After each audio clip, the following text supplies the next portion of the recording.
Thursday, 28 July, the year of our Lord 2022. You're in the battleground. I've got my co-host for the hour is going to be Brian Kennedy, one of the founders of the Committee on the Present Danger China, also a former head of Claremont, and which has been supposedly be under attack recently. But the New York Times article is kind of a paid advertisement. In addition, the head of the American Strategies Group. Brian, thank you very much for joining us today. We're going to go through a bunch of candidates, talk to Richard Baris about polling he's doing. But here, I got a question. What is earlier today, we had the announcement of, 0.9% growth in the second quarter, and all day long has been nothing but spin from the administration. We're not in a recession. This is just a slowing. It may be trending towards a recession, or may fuel a recession like the negative. What is your sense of, one, where the economy is, and number two, the messaging that the Biden regime is putting out about it? Well, the Biden administration seems to be engaged in a massive effort to simply deceive the American people.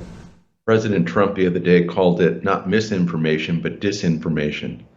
And I think the way they're playing with numbers and playing with terms, and when you actually have a recession, saying it's not a recession, it's a kind of gaslighting that I think the American people are tired of.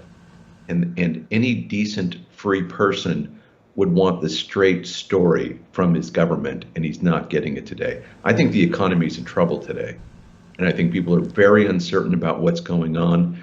And all this talk about workers and where they are in the economy, I think should be something that Americans are very concerned about. I'm not sure we really understand everything we have done to harm the U.S. economy from 2 years of dealing with the China virus. Let me ask you, I know you advise a lot of companies and corporations and heads of companies. What is your sense when you talk to people making decisions, capital investment, expansion, adding people? Because they keep falling back on, everybody's got a job, you got help wanted signs everywhere. I don't see it like that. I think right now you've got a real tendency of big techs laying off a lot of people, consumers laying off people, retail's laying off people. I think they're whistling past the graveyard in these employment numbers. So what's your sense in talking to decision makers? Well, a lot of folks, I believe, just simply see that they're going to wait and not do anything. They're not investing money right now. They're not hiring people right now, unless you're in the service parts of the economy, which still need people. But the bigger, more important, more higher paying jobs, I think people are stopping, and they're not. I think businesses right now are going to take a hard look on whether they're going to expand, because they're not getting the straight story from the Biden administration. There's a great deal of uncertainty. The Biden administration is creating more uncertainty, and that's not a great environment to try to run a business. So I do think that's a real concern. And those people who are working in the service parts of the economy, one wonders how long they're going to do that for if the government's going to pay them to stay home. You hear I talk to a lot of entrepreneurs who they hire people, they work for a few months, and they go back on unemployment. They're workers. And that's not a sound way of running any kind of economy. But you see that throughout the country today. Well, let's go out to the hustings. Let's go to Arizona. Eli Crane. Eli just recently got the President Trump. So Eli, tell us why did President Trump endorse you? What's your feeling of why? It's a very competitive race all throughout the country. He doesn't really endorse that many people. Why did he endorse Eli Crane? Well, Steve, thanks for having me. I appreciate it. I think the reason he supported us and endorsed us was because we've shown, not just in our military service, but even in our business and now running this campaign, that we are hardcore conservative, America first, and we are, we're fighters out here. And I think that the Trump administration is tired of the same old mod one politician with the blue suit and the American flag, pendant on his suit that says all the right talking points, but at the end of the day is part of the uniparty and America last and not America first. So we're honored to have his endorsement, Steve. Just talked to Brian Kennedy about this announcement of day recession. When you go throughout your district, What are folks saying about the economy out there when you're going out meeting people? Because I know yours is a grassroots organization. You're knocking on a lot of doors. You're working phone banks. What are folks telling Eli Crane their thoughts on the economy? Are they debating you on the esoteric nature of a recession? Is it 2 quarters of down, or is it trending down? What are the hardworking folks out in Arizona saying about it? No, they know exactly what's going on. They know that we're in a recession. They know that this administration continues to lie about everything from what's really going on at the border, to what's going on in our elections, what's going on in the economy. They don't trust. They don't trust this administration, and that's why they want it. That's why they want change. Talk to me about the district. What's your sense of this district? Tell me how it's going out there, how the economy's going out there. This is an amazing district, Steve. We have some of the most beautiful territory in Arizona. We've got Flagstaff, Sedona, Prescott, Yavapai County, Pine Top, Show Low. It's a beautiful area, and it even comes down south of Phoenix. The folks out here are really concerned. They're concerned about the border. They're concerned about our elections. They're tired of radical leftists destroying the country, but they're equally as tired of rhinos that do nothing about it. And that's why they're willing to, look past the traditional looking, sounding, talking politicians, and they're looking for real warriors and real fighters. And that's why we're hoping to represent this district. And that's why we're so proud to have the Trump endorsement. And just this week, we actually got the Jim Jordan endorsement as well, Steve. So we are doing really well, and we're really proud of this campaign. New York Times had a big article the other day, said that Arizona, these primaries are probably the most important that are going to come for the whole Trump movement and for really the future direction of the Republican Party. And what they said is that you're seeing a real class distinction, that MAGA, America First, this Trump movement, and the candidates are coming up. Was it Abe Hamadeh for Attorney General, Carrie Lake, Mark Fincham for Secretary of State, yourself, and congressional race, a couple of the other folks running for Congress.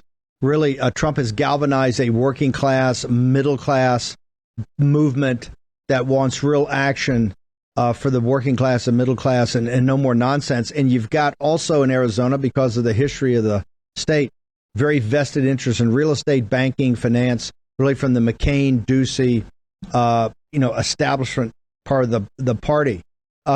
What's your sense of that? Is the New York Times right? Is that do we actually have kind of a class thing going here between the MAGA movement, your supporters, and the vested interest in banking and real estate in Arizona? Absolutely, Steve. And I think that, you could really see the difference this last week when Pence had a rally and Trump had a rally. I believe there were only a couple hundred people that showed up for Pence's rally. And that had more of your moderate establishment Republicans show up for it. And then up in, the Prescott Valley area, we had President Trump show up. I think we had about 5,000 people show up to that rally. It was massive. It was huge. And to your point, Steve, you always talk about Arizona being at the railhead of the country. It is. We showed that with the audit. I think you're going to see that again come up this next Tuesday. And, the MAGA movement, the America First movement is where the momentum of the Republican Party is, thanks to President Donald J. Trump. Eli, people want to know, find out more about you, but they specifically want to know, because we're in the final hours, final days of this race, how they get to you, where you're going to be speaking, what you're going to be doing as far as events. So where do people go to find out more as we grind through this over this weekend and then to Tuesday next week? Yeah, thanks, Steve. If you want to find out more about us, where we're going to be, all they have to do is go to eli4arizona.com. We appreciate all the support from this audience, and we love what you're doing, Steve. Thank you so much for teaching us about action, action, action.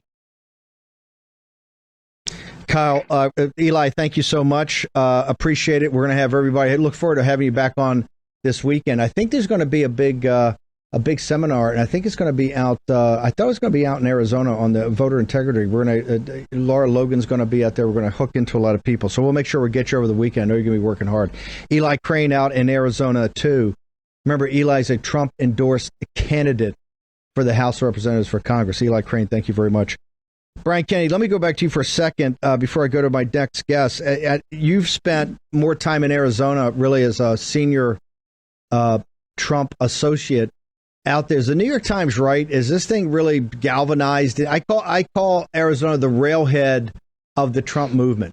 even given Texas and Florida and Tennessee and all these great MAGA states we have, Arizona is the hardest core of the hardcore. And the Times has ascertained that there's a class thing going on, that you have the worker-based, a very diverse, inclusive nationalism, participatory populism. You got Dan Schultz out there. You got all these people out there, the precinct strategy.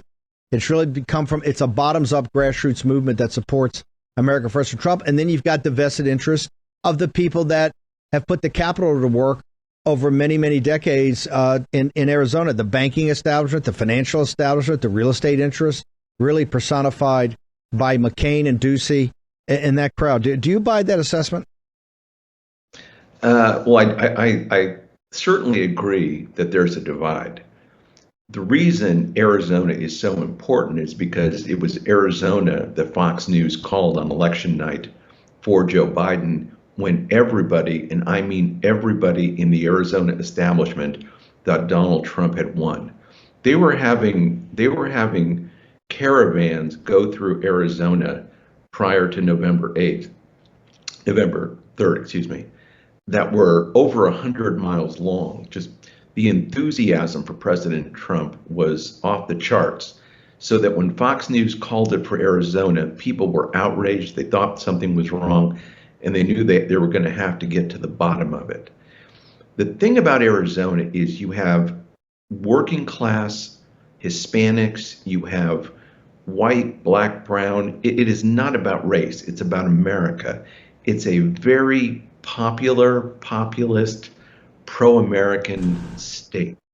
And so you're seeing this big debate going on between that MAGA candidate, the America First candidate, and the more traditional insider Republican like Doug Ducey and all the corporate supporters that he has. And that divide, I think, is very, very real.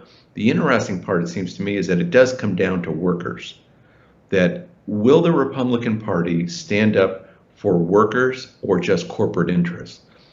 Donald Trump showed how you could stand up for the American worker and defend corporations and American businesses. So far, these Republican establishment types, all they care about is whatever the corporations want, and the workers be damned.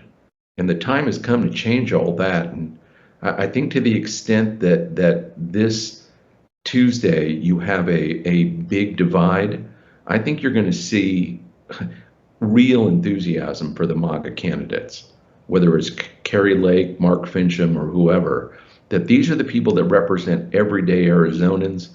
I think they're also people who represent a new political establishment, and it's not about Republican, Democrat, or Independent. It really is. It's not a new party, but it's a new representation of a political movement that, frankly, you've been leading here for the last 2 years here in the War Room. And that's a very exciting thing, I think, for anybody who's watching American politics. You can feel it. There's that much enthusiasm out there. Let's go to Missouri. They got another huge primary on Tuesday. This one's gotten really quite personal on a statewide level, particularly in the Senate race. Kyle Labrue is running for the House. Kyle, tell folks about this primary that's coming up. It's one of the most important primaries. Missouri is a hardcore Trump state. You got to come out of there with MAGA candidates. We know you're the MAGA candidate out there. Walk us through what's happening in the state right now as far as the sense of what Biden's done to the economy, where people's heads are at, and where the MAGA movement is. So as we're out on the ground every day, we are just knocking doors, talking to people, and they're all asking us the same question. What are you going to do for us right away? We're suffering from these gas prices. It's getting crazy. And, it seems like we got a president that he doesn't only not ride a bike well, he isn't a good president. He goes over to foreign nations and begs them for 50 cents off a gallon and acts like he's really won. The American people need relief right away. And so what we need to do is we need to remove the red tape and help these people right away. And what I'm seeing from people is they're tired of the same establishment as always. I'm the only candidate in the race that is fully, I paid for this campaign out of my own pocket. I'm fully funded. I don't have any PAC money or anything behind me. And we're doing it the old-fashioned way. We've knocked over 30,000 doors, and people are recognizing that. They're like, you actually are out here, and you're actually trying. You're looking us in the eyes and talking to us and asking us what we want. And you can see a difference in our campaign versus other people's campaign. And I think you're seeing that all over the country. The people that are true MAGA, they've put in the work, We're talking about numbers, whether we win 8 seats, 10 seats, 25 seats, 40, 50 seats. What do you get the sense of people in the district of they're tired of just talk? For instance, when you win, what types of action do they want to see the leadership in the House, and what type of actions do you believe they want to see you as their representative take on? I'll tell you something that they love about me is I have a plan right away to introduce a bill called One Thing at a Time. And it's really simple. If we're talking about infrastructure, that's all we're talking about. We're not talking about infrastructure and 1,000 things behind it, all the way down to transgender reassignment, all this crazy stuff that they tack on these bills. If you're talking about helping veterans or funding schools, whatever it be, it's one thing at a time. We're only talking about that because people want transparency. They don't want these special interest projects just flowing through on the backs of what American people need. And so that's something that I would try to push right away. One thing at a time. If we're debating a bill, that's the only thing we're talking about. So the American people know that we're not trying to slip anything past their eyes. And I can tell you, as I've put that out there, it is really popular. People say we are ready for a transparency right now. We don't want our eyes covered and told to be sit in the corner, For instance, there's a CHIPS bill up that now the Republicans are fighting, but it's got some good stuff in it, about $50 billion to actually bring the chip facilities back from Taiwan and bring them here. But the Democrats and some Republicans have put another $200 billion of just corporate welfare on top of it. Also, Manchin drops this Green New Deal bill, which I don't know, is $400 billion in spending, and they say it's going to save all this money, but it looks like nonsense. So you're talking about another $700 or $800 billion of spending just here in the last couple of hours, the last 24 hours, and the House leaves tomorrow and doesn't come back till September. Do your folks feel like they're dialed into that? You feel like they in the district they understand of all this stuff that's going on in Washington, the scale of the spending, $1 trillion here, $1 trillion there. You got the Federal Reserve. Do they feel like anybody reaches out to them to say, "Hey, here's exactly what's going on"? Not only that, but they feel like they're not being heard. We have career politicians that are bought up by corporations and foreign nations. We have to get ahead of this fast. People don't realize that, maybe they do, the danger that we have of foreign nations buying up supply chains and also family farms. We got legacy farms here in Missouri that foreign nations are trying to buy up constantly. We've got to get in front of that, and I wouldn't be opposed to not letting them buy any of our food production in this country. We don't want to be relying on other countries like we are right now for oil. We need to get back to America first. We need to drill in America. We need to produce food in America, and we need to produce products in America. And go back to what Trump was talking about. We need fair trade. Nobody would stay in business if every time you were in business with somebody, you got ripped off. And that's what's going on to the American people right now. Kyle, how do people, particularly in the run-up to this, it's very intense fight out there in every level, every primary, and the statewide offices is brutal right now. How do people find out more about you, specifically where they can get you, if you're going to be at events, how they follow you and get to meet you? KyleLabrue.com. We're going to be in Bolivar tonight. We're doing the old school. We're going to be in the park. Come on out, Bolivar, Missouri. We'll be there. There's an ice cream social. We'll be talking about these things and more. I want to hear your voice. I want to hear what you guys need, and because we're going to take it to Washington. I'm your America First. I'm not a career politician. I'm a small business owner, and I'm a small town guy. And I'm tired of us not being represented in the media. Kyle, thank you very much. Say hi at the ice cream social tonight. Tell them the boardroom's thinking about them, got their back, and love them. I will. Thank you, Steve, for everything you're doing. It's good to see you back on here. Thank you, brother. So, Brian, let me come back to you. We got Baris with some very important polling on the economy. You hear something like that, and people in D.C. would have all, scoff, we got to do 50 things at one time. But you're hearing the people say, hey, look, and particularly, I think what's happened in the last 24 hours is illustrative. You've got a $250 or $300 billion chips bill that started something that I know you and I supported, Navarro supported. We got to get the chip plants from Taiwan back here. It's going to take, obviously, some capital, some underwriting. I think it's $50 billion. That part of that, the bill's $200 billion, $300 billion. It's got everything in it. Okay, they've dumped, it's a Christmas tree. They've hung everything on it. Then Manchin understands this. The strongest signal out there, I'll talk to Baris about this when he's on. The strongest signal that shows that they know that they're going to lose the Senate is Manchin has a revelation last night, and they behind the closed doors, they've been negotiating this. They drop $400 billion, $500 billion. So we got, $750, $800 billion in spending, and they supposedly have some taxes, but who knows if that ever gets implemented. And it's so convoluted and so dense. I've been talking to people since last night, really smart people. They can't make out some of these bills. They don't know how they all function. Nobody's reviewing them. So when the people in Missouri say, hey, how about this? Kyle's a guy from a small town. He's a little bit like Mr. Smith Goes to Washington. And he says, how about this? How about we just do, if we're going to do one of these, let's do one at a time. If it's going to be big, we come back and explain it to people. We have hearings. We come back to the community, maybe have a couple of town halls. Can you govern like that in the modern world? Or the sophisticates in Davos and New York and the city of London and Brussels and Washington, D.C. say that's the rubes. The problem we got is that's how rubes think. Brian Kennedy.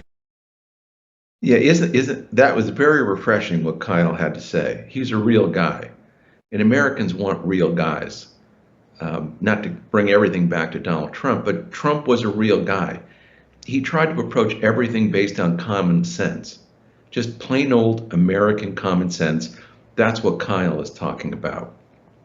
Washington today, and the media, enables all this, tries to make everything sound way too complicated, as if everyday people can't understand it, when in fact, they can understand it. I swear, the Democrats are really trying to take the country down in so many ways. You don't want to exaggerate and say this is a communist takeover, but they are certainly motivated by the very worst intentions. They think we can just keep on printing money this way and spending our way into some different position than we are today. I mean, the country is not doing better, and yet they propose more spending as if that's going to make a difference. The Republicans, though, are the people who are disappointing me today. Where are they explaining what is going on?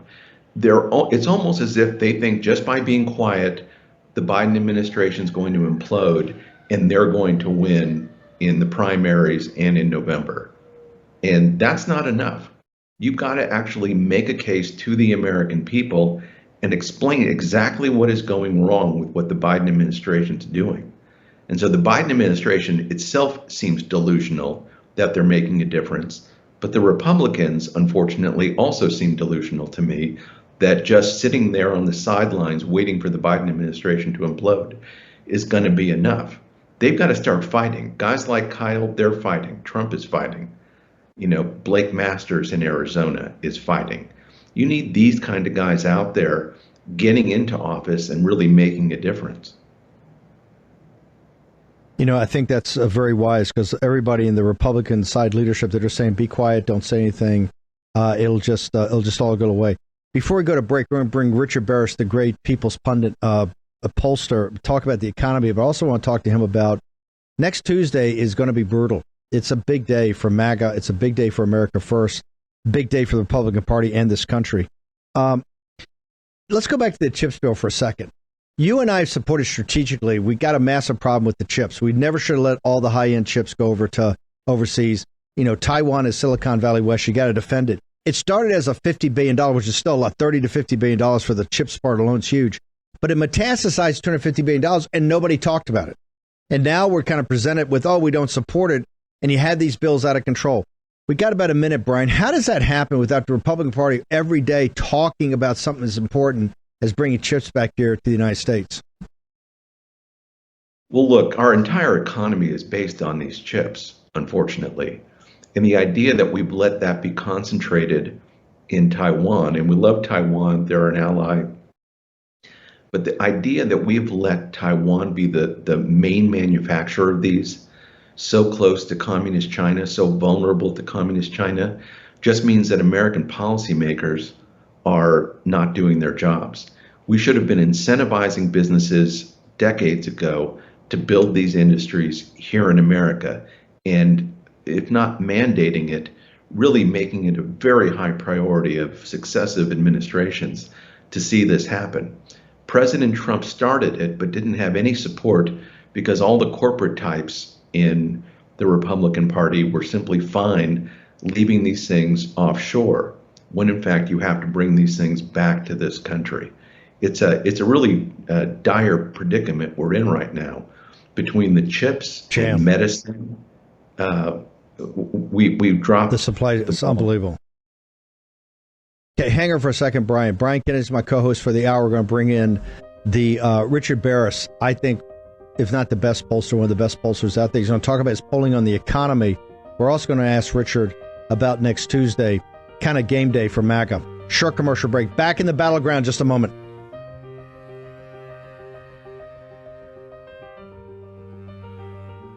War Room Battleground with Stephen K. Bannon. Okay, welcome back. Thursday, 28 July, year of our Lord 2022. Brian Kennedy, formerly head of Claremont and now chairman of the Committee on President Danger China, is my co-host. I want to bring in Richard Baris, the People's Pundit. Richard, I know you want to talk. We've got a lot of stuff to talk about in economics in your polling, but you've been out, you've polled there. You've been all in these battleground states. You've been doing the polling. The question I want to ask you, the New York Times had this fascinating article where they said, you're finally seeing it in high relief. It's been in other states, but you've seen in high relief that MAGA is a working class, populist, economic nationalist, and inclusive. It's multiracial, multi-ethnic. You've got a large Hispanic, working class, middle class Hispanic component to it.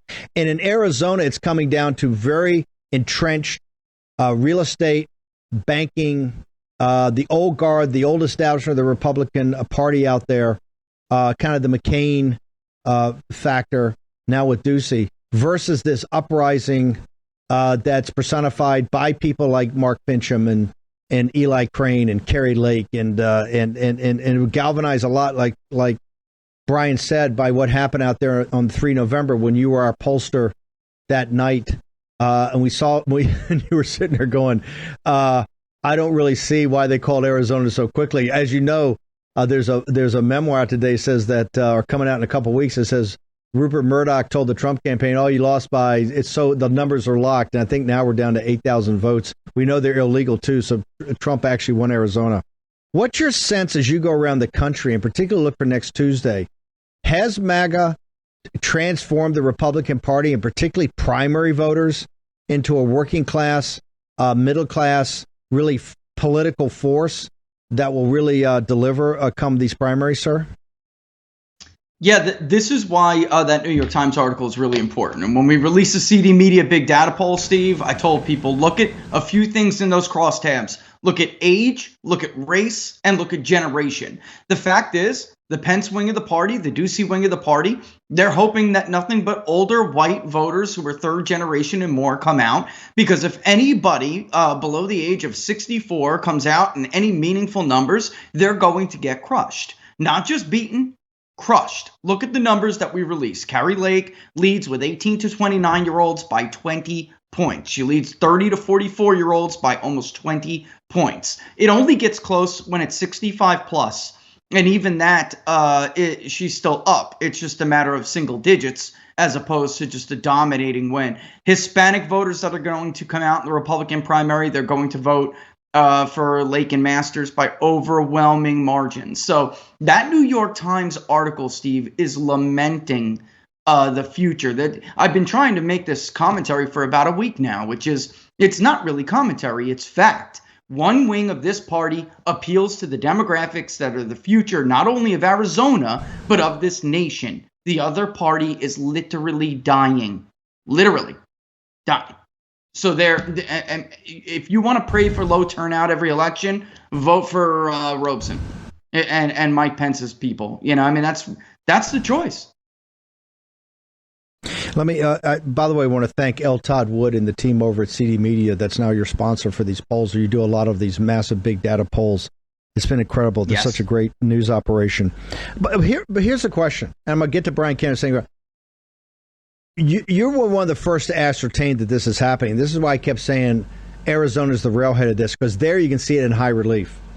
What is it about the Trump message? What is it about the MAGA message that's reaching working class Hispanics, reaching African American males, reaching white working class workers, reaching suburban moms? What is it about this message that for all the time the Republican Party has tried to do this and failed miserably, that now here in 2022, right, that we're seeing this really start to take a real form, in some sense, the fact that the New York Times was not happy writing this article.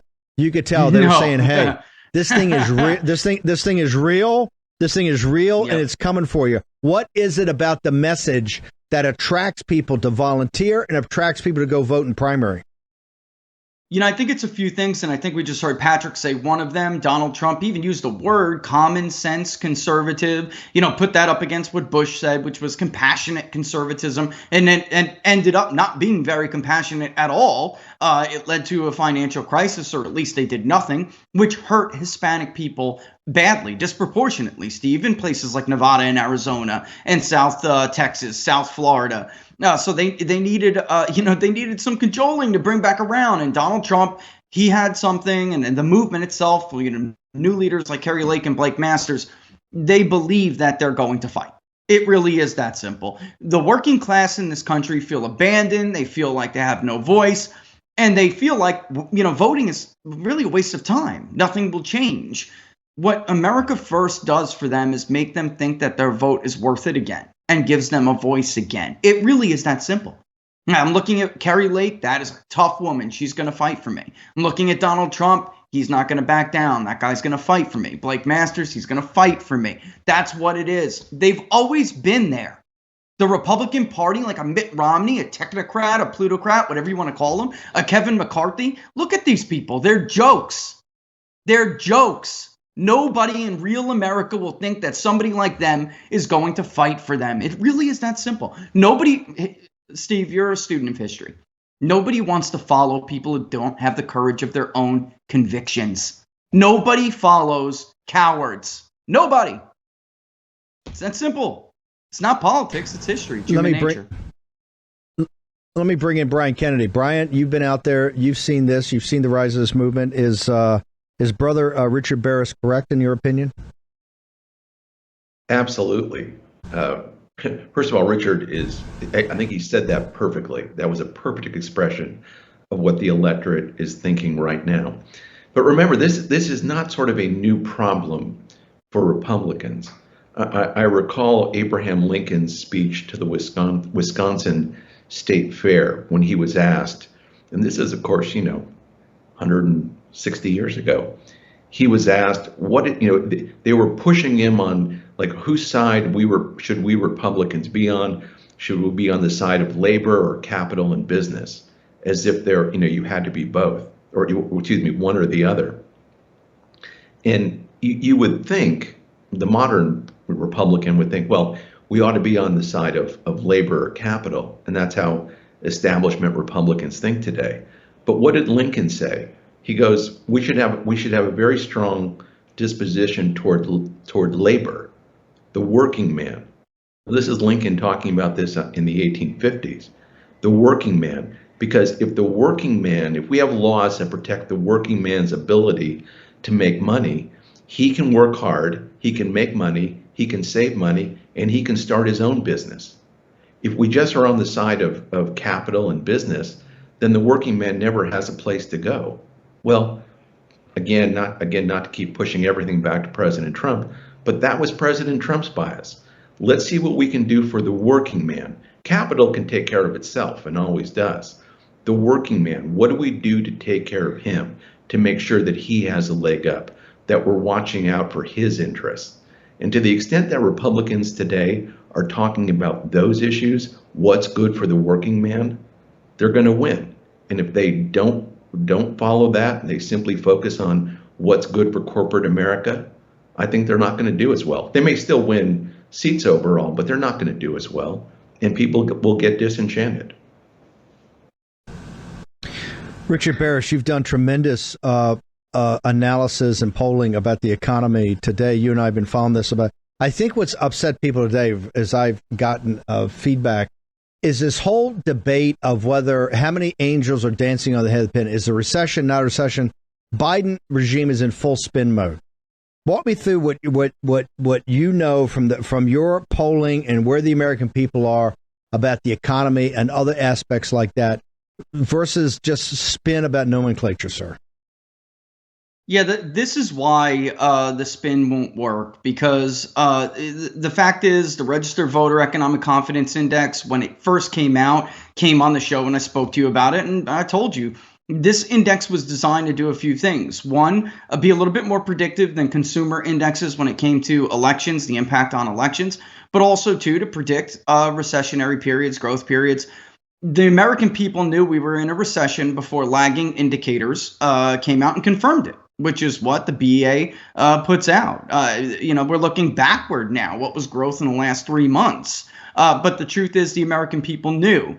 And this is what happens when this index converges. What it is telling you is that people had a negative opinion of current economic conditions, current business conditions, the labor market, and general economics overall. But over that 6-month outlook, for many months, they felt maybe the economy will get better. What happened in May, which was so important, was that the present situation and the current conditions index converged, which told us in prior periods, it signals a recession, because what it means is that people are in a malaise and they no longer feel that the economy will improve over the next 6 months. So that's why at that time we were, waving the red flag, recession. And the data was always there to begin with. I think people gave the Biden administration a little bit of time, Steve, but that final indicator, which is the inflation indicator about personal income, total family income, is it going to be enough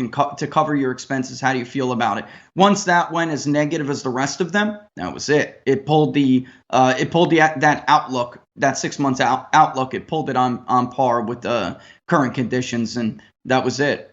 I mean, we tried telling people at the time. So good news, at least for followers of the Public Polling Project.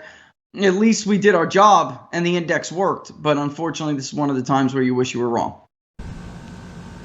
No, it's the reason that your analysis is so good.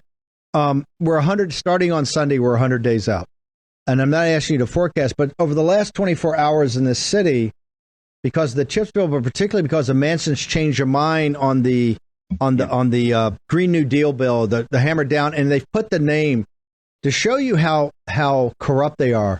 The name of the bill is the Inflation Fighting Bill, or the Inflation Control Act.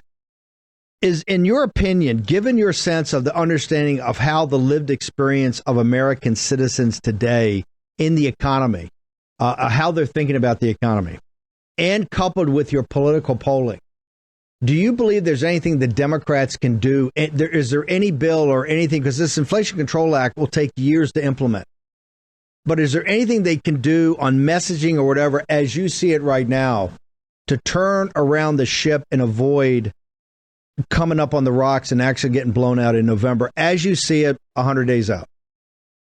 I think the only ones who can screw this up are Republicans themselves. I do think there's something going on right now, Steve, where the leadership does not want an influx of MAGA freshmen in the House and the Senate, because then, God forbid, they'll have to explain to the voters why they can't get anything done or they can't block Democrats. But the bottom line is, this is the summer, and there is always a severe non-response bias problem among Republicans in the summer.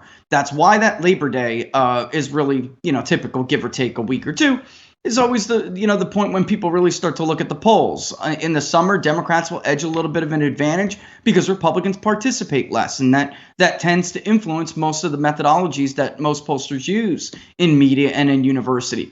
All of the predictive indicators are bad, and with Joe Manchin doing what he did, that should tell everybody that Joe Manchin expects this will be the last year he will see in the Senate majority for a long time. Plus, Joe Manchin, the word is he's done, Steve. This is the last term. So he knows it's up. He knows the jig is up. That's why he did it. He wanted to pay off real quickly. I want to go back to it. You believe, and you're a numbers guy, but you believe now this talk that I'm hearing a lot that the leadership in the Republican Party wants to take a powder. They don't want 50 seats, 60 seats, 70 seats.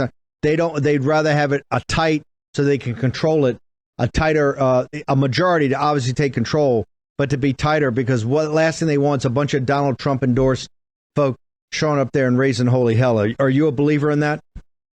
Absolutely. Kevin McCarthy does not want to end up like John Boehner. And remember what happened to Kevin last time. There was a wave and influx of people that they didn't know, didn't get a chance to vet. He didn't get the gavel.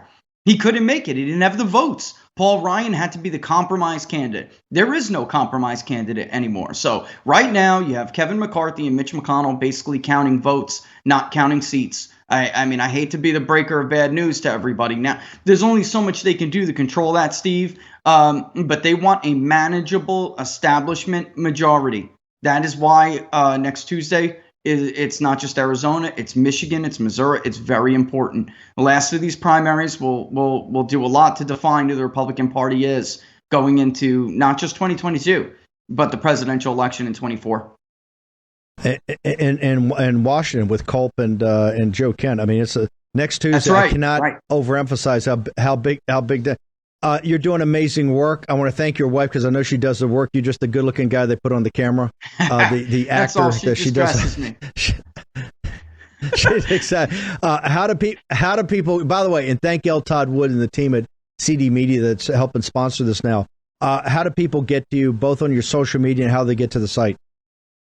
Yeah, on Getter in Truth at People's Pundit, and they can follow me on Locals with everything we're doing, which is peoplespundit.locals.com. And Arizona, if you want to check that polling out, I reference cdm.press, and you'll see it all over the front page. We just put out ballot initiatives, too. Which ones look like they're going to pass in Arizona, which ones look like they're going to fail in November. So that's also really interesting. But, yeah, definitely go check out the CD Media Big Data Poll, Steve. Richard, thank you very much. Appreciate it. All the best. Brian Kennedy. Thank you, brother. Brian, first off, I got to talk about China for a second, but I got to ask you, do you buy into Rich? I'm hearing this from a lot of smart people, Baris being the latest, but I'm hearing this from a lot. Are you buying into that theory that they're not fighting for a bigger majority because they want people they can control? Well, look, Steve, there's been a political revolution in this country that Trump started with the America First movement. I guarantee you the establishment Republicans like Kevin McCarthy do not want a Trump-like majority. They don't like those kind of folks. They want the corporatist types who are happy to go along and be controlled opposition. They don't want fighters of the kind Richard's talking about. And so you will see, I think, on Tuesday, a war for the soul of the Republican Party. I have a slight confession to make, too. I was in Aspen last week, and I sat through part of the Republican Governors Association. And so I was literally, 10 feet from Brian Kemp at one point. And to hear him and Doug Ducey and the rest of these Republicans, the last thing they want is Donald Trump or anybody like him back in office. As I say, I think they're delusional, but they still are there. They still are powerful. They still control a lot of money. They're funding today opponents to the Joe Kents and to the Blake Masters and anybody who wants to stand for an America First agenda. It really is disgusting at some level, because if you follow the track that they're on, we're going to be slaves someday to communist China. We've got to get America back on track to the kind of programs that President Trump was talking about. And I would say President Trump would be well served to basically quit praising Kevin McCarthy and his leadership, because that leadership is not supporting the Trump agenda. I'm going to try to get you back on tomorrow or Saturday to talk about this. The China situation about the bailout, the $148 billion is too big an issue to jam in here. I want to go back to the Republican governors. Were they in shock when Hogan's proxy lost on Tuesday night? Because Hogan's been very bitter. There hasn't been any coming together in Maryland. My understanding is that they were all rooting for Hogan because next stop is going to be New Hampshire, and Hogan was going to get this kind of never Trump. Were they in a state of shock when Hogan's proxy lost to Trump's proxy in Maryland, sir? It certainly seemed that way to me. I really do think they just don't understand the American people. They think that Trump was a phenomenon that was simply going to go away, and we were just going to get back to, the Jeb Bushes and the Doug Duceys of the world running for office. But when you see this persistent move toward America First type candidates, these the establishment Republican types simply don't get it. They don't want to acknowledge that this is a real thing. But having said that, they're doing their best to make sure these folks lose. And every time these folks win, I think they're recalibrating how they think about our politics, which is all the more reason we have to double down on Tuesday with all these folks who do want to represent America first and actually take the fight to Washington. Brian, how do people get to you on social media? How do they get to the Committee on the President Danger, all the great work you and Frank Gaffney do every day over there? Thank you, Steve. I'm Brian T. Kennedy on Getter and on Truth Social. Mostly I'm on Getter. And then presentdangerchina.org is our website. We have a very interesting new poll by John McLaughlin asking people about China and COVID-19, the CCP virus, that I think your listeners would be interested in, and also a list of new webinars we're having. We're having one today. In fact, we'll have the video up in a day or so about Russia and China and the strategic threat that they pose to the United States. But a lot of good stuff on presentdangerchina.org. Perfect. You're one of the smartest guys in the country. That's why you're the chairman over the Committee on the Present Danger China. Brian, thank you so much for taking an hour of your very busy schedule and co-hosting here. War Room Battleground. Tomorrow morning at 10 o'clock, we're going to start it all over again. We want you to be there, be strapped in when you'll be in the War Room.